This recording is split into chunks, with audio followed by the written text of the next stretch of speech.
Bharatiya Janata party के सभी नेता, सभी मंत्री और इनका पूरा प्रचार तंत्र जो है वो बौरा गया है, हिल गया है। क्यों? क्योंकि एक विदेशी एजेंसी है जिसका नाम है मॉर्निंग कंसल्ट, और वो ये खबर लेकर आए हैं। इस खबर के मुताबिक दुनिया भर में जितने भी नेता हैं उनमें सबसे ज्यादा लोकप्रिय प्रधानमंत्री नरेंद्र मोदी हैं। जैसा कि आप देख रहे हैं, इसमें प्रधानमंत्री नरेंद्र मोदी ने अमेरिकी राष्ट्रपति जो बाइडेन, कनेडियन प्रधानमंत्री और ब्रितानी प्रधानमंत्री ऋषि सुनक को भी पीछे छोड़ दिया है। अब दोस्तों, पूरा का पूरा भाजपा का जो प्रचार तंत्र है ना, इसका जश्न मना रहा है। उसकी मैं बात करूंगा, मगर मैं एक सवाल पूछना चाहता हूं। जब economic times, financial times Adani और प्रधानमंत्री नरेंद्र मोदी के रिश्तों पर स्टोरीज करता है, कहानियां करता है, रिपोर्ट्स करता है, तब ये सरकार क्या कहती है कि ये लोग देश के खिलाफ साजिश रच रहे हैं, इन लोगों ने देश के खिलाफ सुपारी ले रखी है। मैं ये समझना चाहता हूं कि भाई विदेशी टिप्पणी कब सही हो जाती है और कब गलत हो जाती है। यानी कि जब आपकी आलोचना करे तो वो गद्दार देशद्रोही हैं, मगर जब आपकी तारीफ करे, और हम ये भी नहीं जानते हैं ये मॉर्निंग कंसल्ट क्या है, इसके बारे में कोई बहुत ज्यादा नहीं सुना गया है। इन्होंने ये पर्चा क्या निकाल दिया, पूरा भाजपा तंत्र जो है वो हिल गया है। आपको याद होगा दोस्तों, आज से करीब 3-4 साल पहले की बात है, फिलिप कोटलर पुरस्कार मिला था प्रधानमंत्री मोदी को। पूरा का पूरा भाजपा का प्रचार तंत्र और पूरी की पूरी सरकार जो है वो जश्न मनाने की मूड में आ गई थी। अब वो फिलिप कोटलर पुरस्कार क्या है, उसकी क्या विश्वसनीयता है, उसकी कोई बात नहीं की गई। याद कीजिए दोस्तों, एबीपी न्यूज का वो वाहियात पत्रकार जिसने वो झूठ बताया था, एबीपी न्यूज ने अपने मंच से एक भ्रामक खबर प्रसारित की थी। और वो खबर क्या थी? वो खबर ये थी कि प्रधानमंत्री Narendra Modi Nobel peace prize के दावेदार हैं। उसके बाद जिसका इंटरव्यू किया गया था, असली तो ये वो खुद सामने आए थे और उन्होंने कहा कि एबीपी न्यूज जो मेरा नाम लेकर खबर चला रहा है वो सरासर झूठी है। यानी कि मॉर्निंग कंसल्ट, इसकी विश्वसनीयता हम नहीं जानते, उसने प्रधानमंत्री की तारीफ क्या की कर दी, पूरा सिस्टम बौरा गया। फिलिप कोटलर पुरस्कार, उसकी क्या विश्वसनीयता है कोई नहीं जानता, पूरा सिस्टम बौरा गया। असली तो ये जो कि नोबेल पुरस्कार के समिति के एक सदस्य हैं, उन्होंने जो बात कही भी नहीं, एबीपी न्यूज ने उसको प्रसारित किया, झूठी खबर दिखाई, और उसकी देखा देखी times now, India today, economic times, सबने वो झूठी खबर चलाई। मैं यही तो समझना चाहता हूं, अगर प्रधानमंत्री को या भारतीय जनता पार्टी को विदेशी तारीफ चाहिए तो झूठ का सहारा क्यों? और जब विदेशी एजेंसीज, समाचार पत्र आपको आईना दिखाते हैं, तब आप हिल क्यों जाते हैं? दोस्तों, मैं आपको बतलाना चाहता हूं कि मॉर्निंग कंसल्ट ने यह खबर की है जिसमें प्रधानमंत्री की लोकप्रियता 76% है। अब मैं आपको बतलाना चाहता हूं दोस्तों, पूरा प्रचार तंत्र, सभी मंत्री इसको लेकर जो है जश्न मनाने की मूड में है। ये देखिए, India Today, prime minister Narendra Modi has once again retained the tag of world's most popular rating with approval rating of 76%, India Today कह रहा है। उसके बाद प्रकाश जावड़ेकर, प्रधानमंत्री विश्व के नंबर 1, एक बार फिर बधाई भारत, हमारे प्रधानमंत्री हमारा गर्व। आगे देखिए साहब, ये देखिए भारतीय जनता पार्टी का ट्विटर हैंडल क्या कह रहा है, and the dominance of prime minister Narendra Modi continues on world stage. MP Rajkumar Chahar, माननीय प्रधानमंत्री श्री नरेंद्र मोदी दुनिया के सबसे लोकप्रिय नेता। अलग अलग तरह के रिपोर्ट्स व सर्वे में पहले भी ये बात सामने आई कि मोदी जी की लोकप्रियता दुनिया के अन्य नेताओं से कहीं ज्यादा है। उसी तरह से साध्वी निरंजन ज्योति, भाजपा की नेता, प्रसार भारती भी वही बात कह रहा है। न्यूज 18 ने बाकायदा उस पर पूरा कार्यक्रम किया। आलोक अवस्थी हैं, क्यों पड़े हो चक्कर में, कोई नहीं है टक्कर में, 76% ग्लोबल लीडर अप्रूवल रेटिंग के साथ दुनिया के सबसे लोकप्रिय नेता बने प्रधानमंत्री नरेंद्र मोदी। और इसी तरह से कर्नल राज्यवर्धन राठौर भी वही कह रहे हैं, डॉक्टर अनिल अग्रवाल भाजपा के वो भी यही कह रहे हैं, गिरिराज सिंह भाजपा के नेता वो भी यही कह रहे हैं, एबीपी न्यूज भी वही कह रहा है, पंजाब केसरी भी वही कह रहा है। मैं आपसे एक सवाल पूछना चाहता हूं, अभी 2 ही दिन पहले प्रधानमंत्री ने मध्य प्रदेश की एक सभा से कहा था कि उनकी छवि को धूमिल करने के लिए भारत के अंदर और भारत के बाहर कुछ लोगों ने सुपारी ले रखी है। तब विपक्ष ने आलोचना की थी कि प्रधानमंत्री के मुंह से सुपारी जैसा शब्द शोभा नहीं देता। इस शब्द का इस्तेमाल किया था।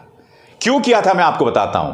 क्योंकि जब राहुल गांधी को 2 साल की सजा सुनाई गई थी तब अमेरिका और जर्मनी दोनों ने बयान जारी किया था दोस्तों, और कहा था कि हमारे इस घटनाक्रम पर निगाह है। आलोचना भी नहीं की थी, सिर्फ कहा था कि हमारी घटनाक्रम पर निगाह है। और प्रधानमंत्री क्या कहते हैं? प्रधानमंत्री कहते हैं कि विदेश में कुछ लोगों ने मेरे खिलाफ सुपारी ले रखी है।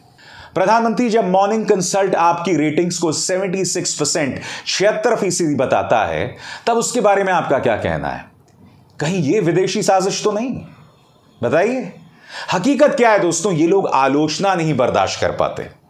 तो एक तरफ तो दोस्तों जब भी कोई विदेशी एजेंसी, चाहे उसकी विश्वसनीयता कुछ भी ना हो, वो प्रधानमंत्री की थोड़ी तारीफ कर दे, कोई फिलिप कोटलर पुरस्कार मिल जाए तो उसको लेकर पूरा भाजपा का प्रचार तंत्र बौरा जाता है।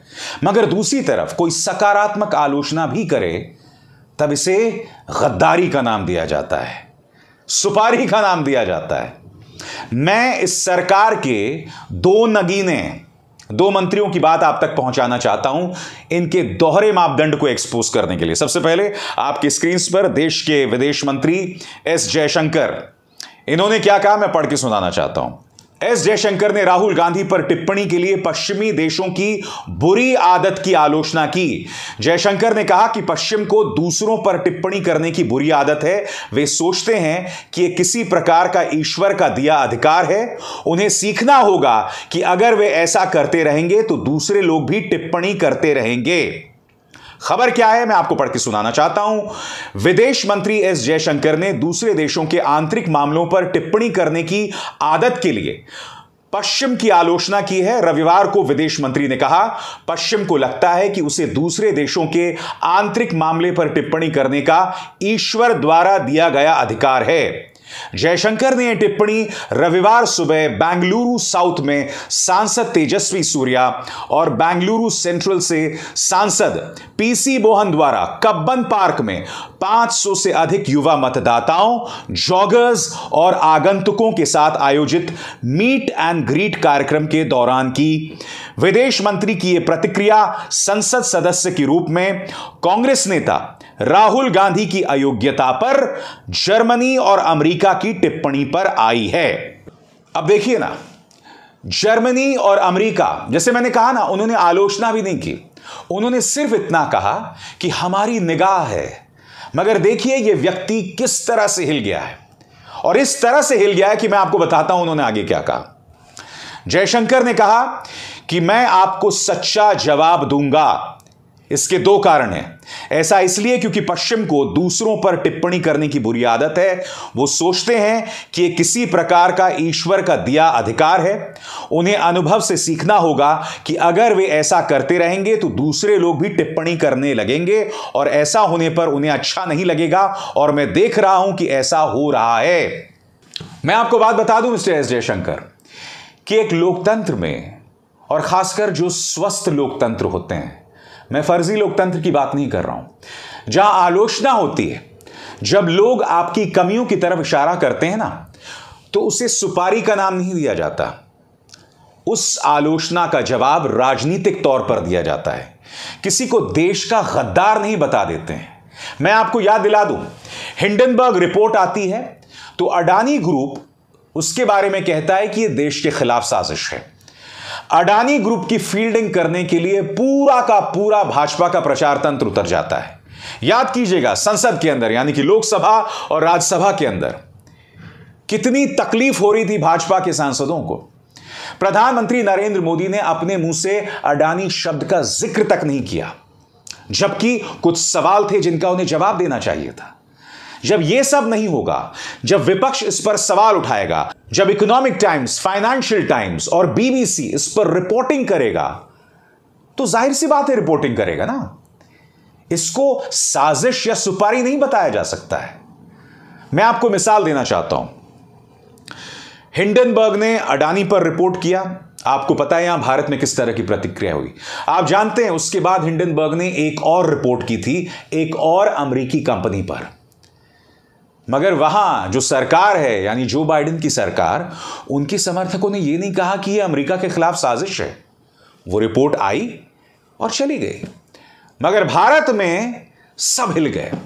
स्टॉक बाजार हिल गया, भाजपा के नेता हिल गए, इनका प्रचार तंत्र हिल गया, इनके सांसद हिल गए और प्रधानमंत्री नरेंद्र मोदी ने अपने मुंह से एक शब्द नहीं कहा। इसे कहते हैं दोहरे मापदंड। मॉर्निंग कंसल्ट जब 76% रेटिंग्स के साथ अगर आपको दुनिया का सबसे लोकप्रिय नेता बताए तो आप जश्न मनाने लगते हैं, मगर जब आपके नीतियों की आलोचना होती है तो उसे देश के खिलाफ साजिश बताया जाता है। तो जब हम दोहरे मापदंड की बात कर ही रहे हैं दोस्तों, तो माननीय देश के गद्दारों को गोली मारो वाले स्वर्णिम नारे देने वाले माननीय अनुराग ठाकुर के इस बयान पर भी गौर करें। क्या कह रहे हैं? विदेशी मीडिया भारत की दिशा और दिशा तय नहीं करेगा। क्या कहते हैं दोस्तों? मैं पढ़ के सुनाना चाहता हूं। केंद्रीय सूचना और प्रसारण एवं खेल एवं युवा मामलों के मंत्री अनुराग ठाकुर ने विदेशी मीडिया की भारत में दखलंदाजी को लेकर कहा कि भारत के बढ़ते कदमों को कुछ विदेशी ताकतें पचा नहीं पा रही हैं। कोई विदेशी मीडिया भारत के कोर्ट के ऊपर नहीं है। संवैधानिक संस्थाओं की कार्यप्रणाली में दखल अंदाजी बर्दाश्त नहीं की जाएगी। इत्तेफाकन प्रधानमंत्री को मॉर्निंग कंसल्ट ने जो दुनिया का सबसे लोकप्रिय नेता बताया है उस पर भी वो टिप्पणी कर रहे हैं। वो क्या कहते हैं, पढ़ के सुनाना चाहता हूं। केंद्रीय मंत्री ने कहा, भारत आज प्रधानमंत्री नरेंद्र मोदी के नेतृत्व में बहुत तेजी से आगे बढ़ रहा है। 76% ग्लोबल अप्रूवल रेटिंग के साथ प्रधानमंत्री मोदी को दुनिया के सबसे लोकप्रिय नेता के रूप में मान्यता मिली है। भारत के बढ़ते कदम कुछ विदेशी ताकतों को रास नहीं आ रही है। कुछ विदेशी मीडिया एजेंडा प्रोपेगेंडा के तहत भारत को बदनाम करने में शामिल हैं, लेकिन विदेशी मीडिया भारत की दिशा दशा तय नहीं करेंगे। इस देश का दुर्भाग्य यह है मिस्टर अनुराग ठाकुर कि आप जैसे महानुभव इस देश के मंत्री हैं, और सबसे बड़ा दुर्भाग्य यह है कि आपकी उम्र 48 साल है। आपको युवा नेता कहा जा सकता है। आप बुजुर्ग नहीं हैं। आप फिजिकली बहुत फिट हैं, शारीरिक तौर पर आप चुस्त तंदुरुस्त हैं, मगर फिर रैलियों के अंदर आप वाहियात और अश्लील नारे लगाते हैं। जी हां, आपकी उसी रैली के बाद 2 युवा जो हैं वो शाहीन बाग पहुंच जाते हैं, जामिया पहुंच जाते हैं और गोलीबारी शुरू कर देते हैं। यह इस देश का दुर्भाग्य है। इस देश का दुर्भाग्य यह है कि आप जैसे तथाकथित युवा नेता इस देश की दशा और दिशा तय कर रहे हैं।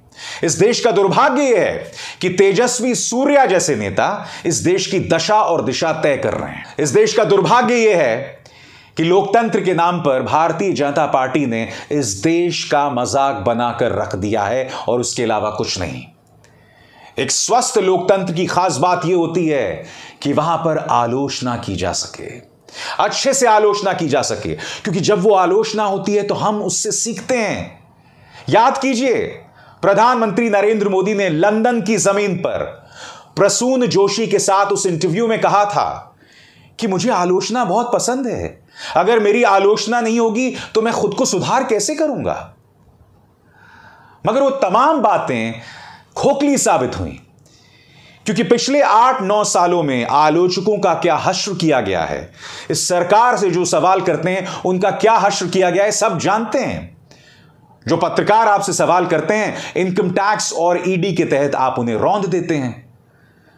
जो संस्थाएं आपसे सवाल करते हैं उन पर आप रेड मारते हैं। सामाजिक कार्यकर्ताओं को झूठे केसेस में आप जेल में डाल देते हैं, आतंकवाद की धाराओं तक में जेल में डाल देते हैं। आलोचना को लेकर इतना छुई मुई मत होइए।